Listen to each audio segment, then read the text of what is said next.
Buenos días, mi nombre es Julieta González Anaya, soy residente de cuarto año de terapia intensiva en el Hospital Italiano de Buenos Aires y hoy vengo a presentar un ateneo titulado Uso de cánula nasal de alto flujo en insuficiencia respiratoria secundaria a infección por SARS-CoV-2.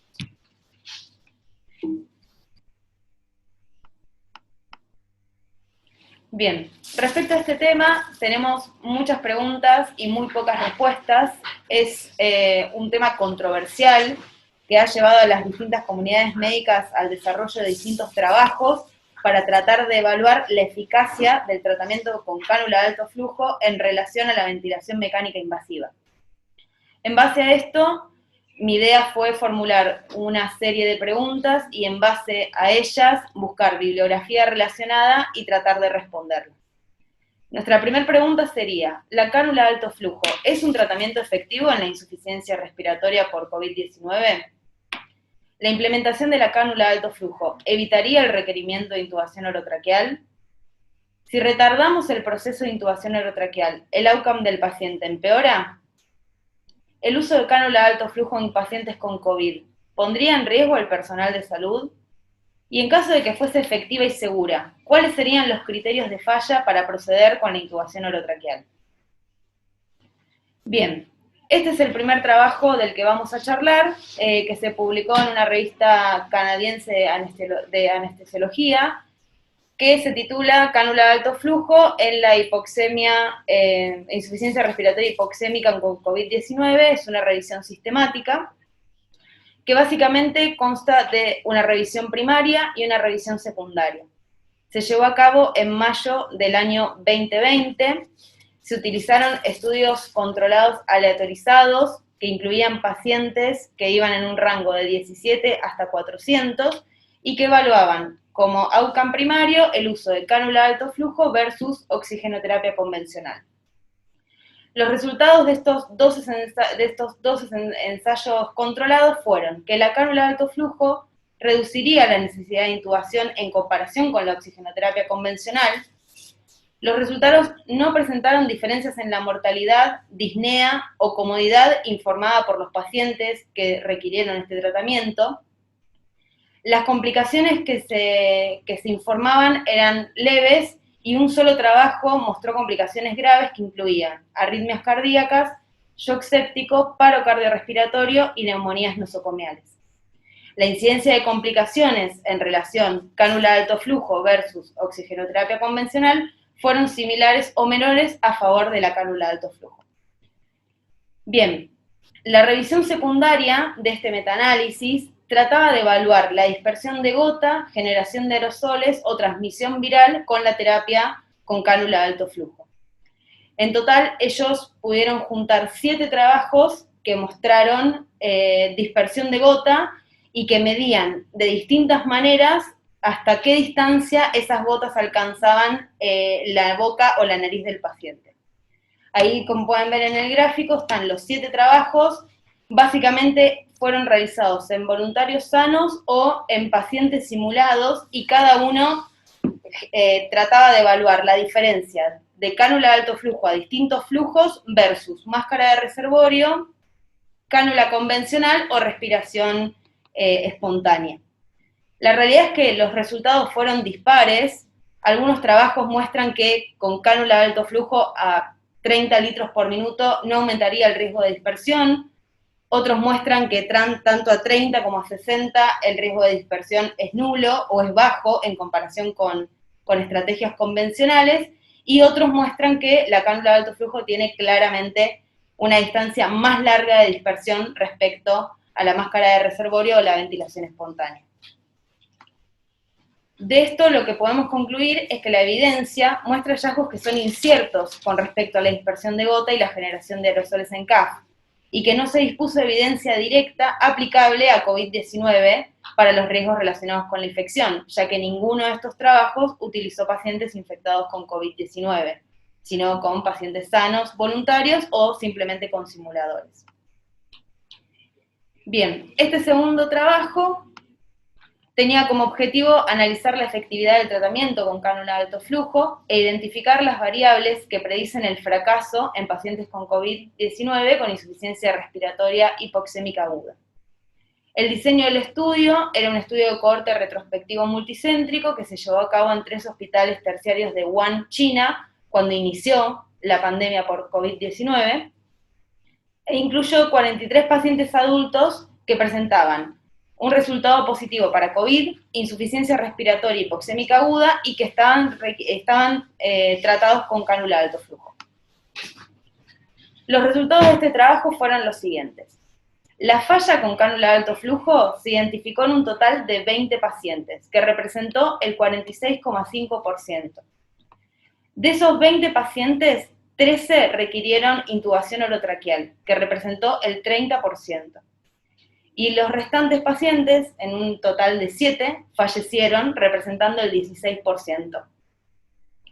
De esta manera, podemos concluir que los pacientes con tratamiento exitoso con cánula de alto flujo presentaban una mediana de saturación mucho más alta en comparación con aquellos que fallaron, saturaciones de 96 versus 93%.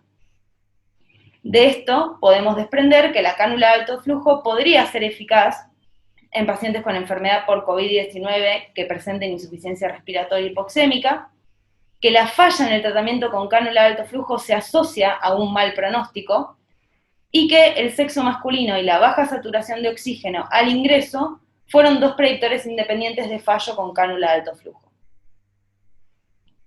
Bien, nuestro tercer trabajo, que tiene como outcome primario la evaluación del impacto de cánula de alto flujo en la prevención de la asistencia ventilatoria mecánica en pacientes con insuficiencia respiratoria grave con COVID-19, y un outcome secundario que es identificar parámetros, tanto fisiológicos como biomarcadores, que predigan la falla de la cánula de alto flujo y la supervivencia general al alto hospitalario.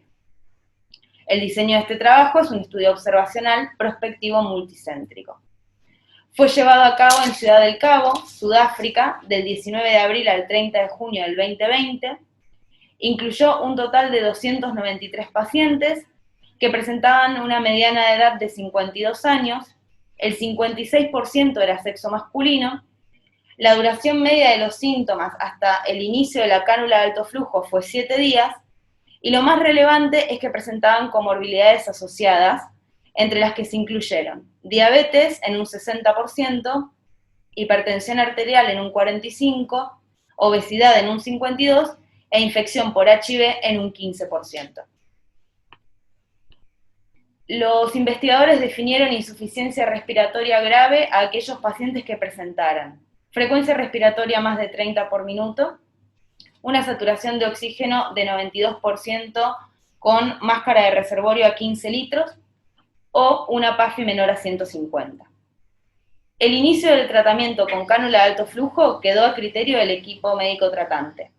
Fue contraindicada en pacientes que presentaran agotamiento o confusión, y el tratamiento iniciaba con 50 a 60 litros minuto de flujo, con una FiO2 de entre 0,8 y 1, con un objetivo de saturación de 92. Posteriormente procedieron a calcular el índice de ROX y ROX modificada a las 6 horas de inicio de la terapéutica, y aquellos pacientes que fueron intubados antes de las 6 horas, se registraron las variables en el momento en el que se toma la decisión de proceder con la ventilación mecánica invasiva. Bien, el momento de la intubación no fue protocolizada y fue simplemente guiada por parámetros clínicos y aumento de la presión arterial de dióxido de carbono. Estas son las conclusiones del trabajo. De un total de 293 pacientes que fueron tratados con cánula de alto flujo, el éxito terapéutico se evidenció en 137 pacientes, que representó el 47% de la población. De estos 137 pacientes, 128, que representa el 93% de los pacientes que tuvieron éxito con la cánula de alto flujo, fueron dados de alta. Los pacientes que tuvieron falla en el tratamiento con cánula de alto flujo fueron 156, representaron el 53% de la muestra, y de ellos, 71% requirió intubación orotraqueal y el 29% restante falleció, ya sea porque no eran candidatos a la ventilación mecánica o porque tuvieron una causa inesperada de muerte no relacionada aparentemente con la cánula de alto flujo. De aquellos pacientes que fueron intubados, el 15% pudo ser dado de alta de la unidad de cuidados intensivos, pero el 76% falleció. Entonces, las conclusiones a las que arribaron con este trabajo es que los que fueron tratados con CAF y tuvieron éxito, tuvieron un promedio de 6 días de tratamiento. Aquellos que fracasaron en el tratamiento con cánula de alto flujo tuvieron un promedio de 2 días de tratamiento. Por ende, el tiempo hasta la intubación fue de 48 horas. Y el tiempo hasta la muerte con cánula de alto flujo fue en total 4 días. Por ende, los pacientes con resultado exitoso con cánula de alto flujo tenían saturaciones más altas de oxígeno, frecuencias respiratorias y cardíacas más bajas y menores requerimientos de FiO2 dentro de las primeras 6 horas de inicio del tratamiento, lo cual nos hace pensar que los pacientes que pudiesen beneficiarse con cánula de alto flujo son pacientes estrictamente seleccionados. Bien, el cálculo del índice de ROX y el ROX modificado mostró valores menores en los casos de pacientes que fallaron a la cánula de alto flujo.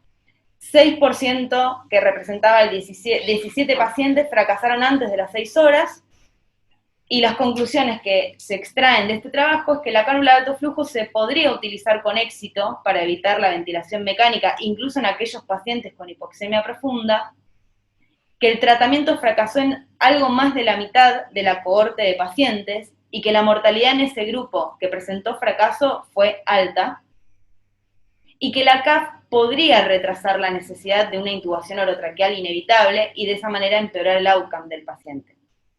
Por otro lado, hacen una conclusión final, que es el riesgo de transmisión aérea no es mayor que con el uso de oxígeno por máscara facial, pero no hacen referencia a de dónde se extrae este dato.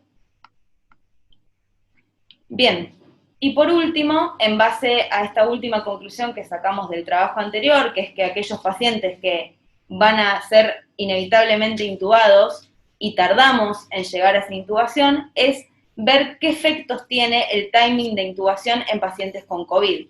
Si la intubación tardía o la intubación temprana modifica el outcome. Bien, este trabajo buscaba como outcome primario mortalidad por todas las causas y la duración de la ventilación mecánica. Y el outcome secundario era la estadía en la unidad de terapia intensiva. El diseño del trabajo fue una revisión sistemática y metaanálisis de artículos relevantes publicados hasta el 26 de diciembre del año 2020, identificando morbimortalidad de pacientes con COVID sometidos a intubación temprana versus tardía.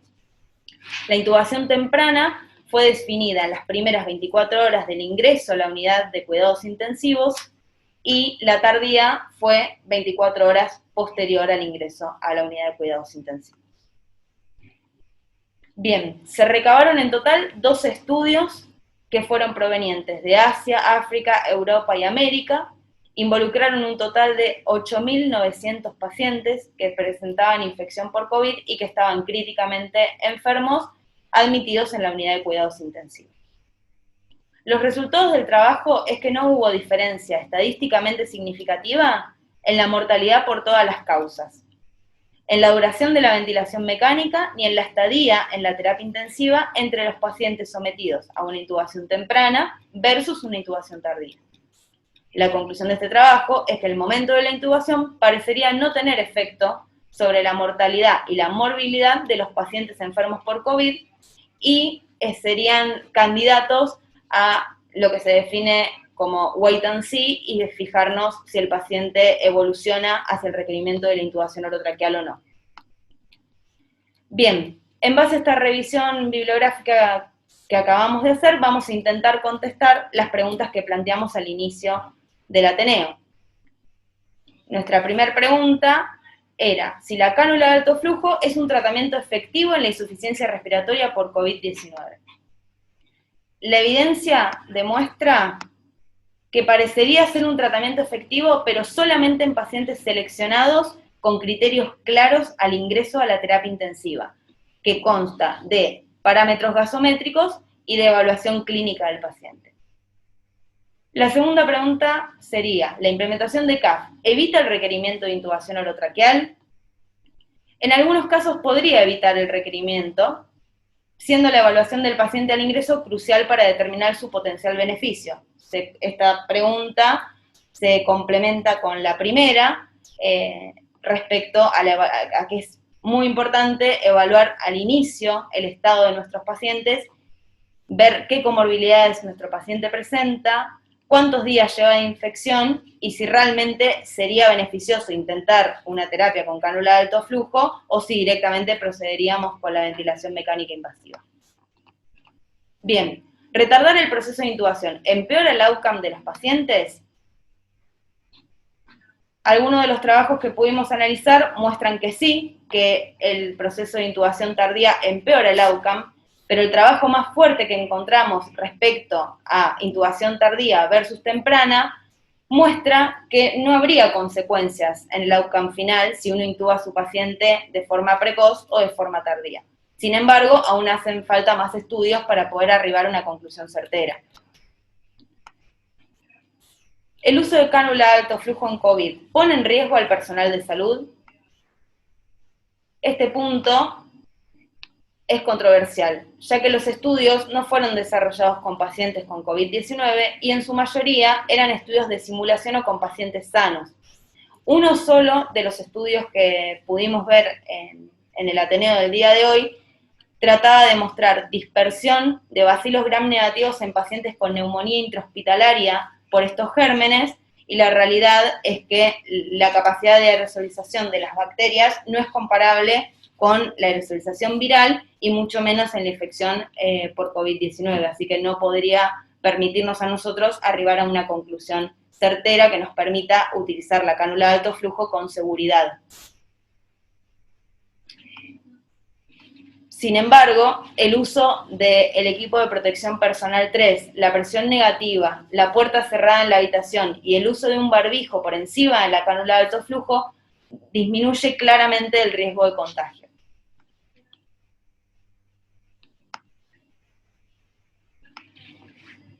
Bien, entonces, si fuese efectiva y si fuese segura la cánula de alto flujo, ¿cuáles serían los criterios de falla para reconocer precozmente los pacientes que requieran una intubación orotraqueal?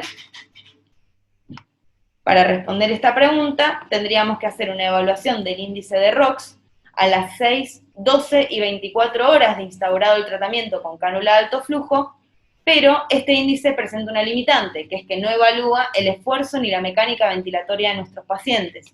Por ende, la conclusión sería que habría que hacer una evaluación clínica sumado al índice de ROX y evaluar al paciente en su totalidad.